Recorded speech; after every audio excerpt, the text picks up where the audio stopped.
Hey folks, Phil Gallagher here.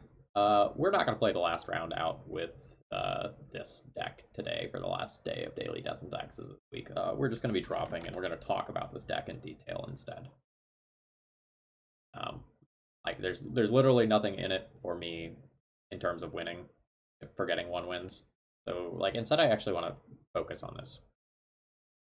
So basically, I did not play a league this week. I just flopped around and died 4 rounds in a row and did not get to play Magic. And it was horrible.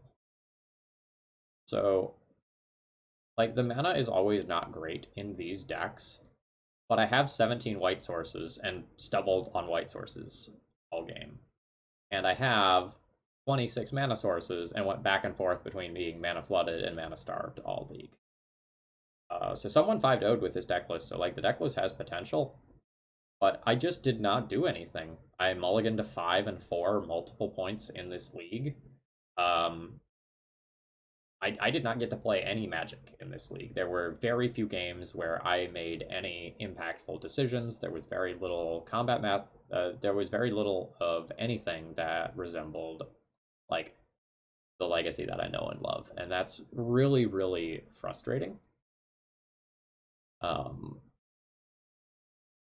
Usually how matches with decks like this one go is you play a turn 1 lock piece, you play a turn 2 lock piece, and then you slowly start eliminating all of your opponent's outs while closing the game with bigger threats or while drawing cards with something like Palace Jailer.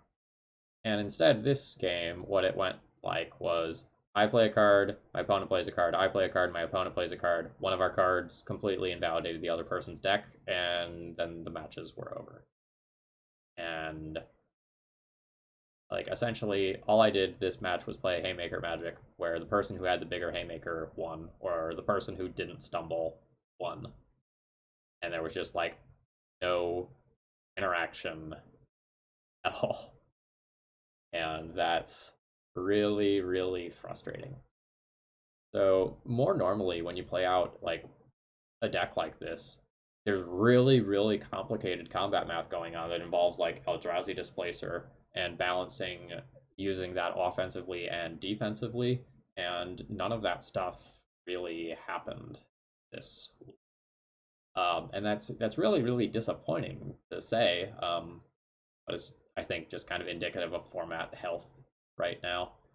We didn't necessarily play against a lot of the tier 1 decks, but the stuff that we played against was very much indicative of the general style of Legacy right now.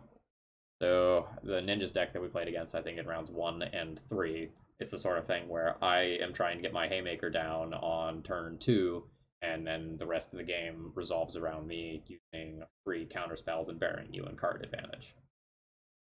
And whether it's something like Yuriko, Dreadhorde Arcanist, Oko, Arn, basically all of Legacy right now is just resolving around these large single cards that just take over the game, and it's not really fun. I can't remember the last time I just played a game of Magic for pleasure at this point, which is weird because normally over the summer,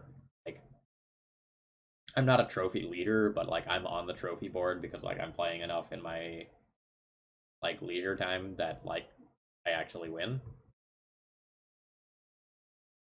instead of just playing whatever crazy things people have donated to see me showcase.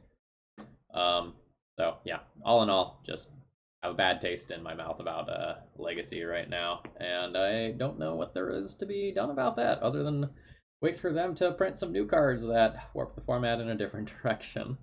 Sorry I don't have any fun or cool things to say today, but this week was a train wreck. We'll try something different next week. Maybe the M21 core set will be out by then, and I can start playing around with those cards. I don't know. I hope this disaster of a week has been fun to watch, because it sure wasn't fun to play.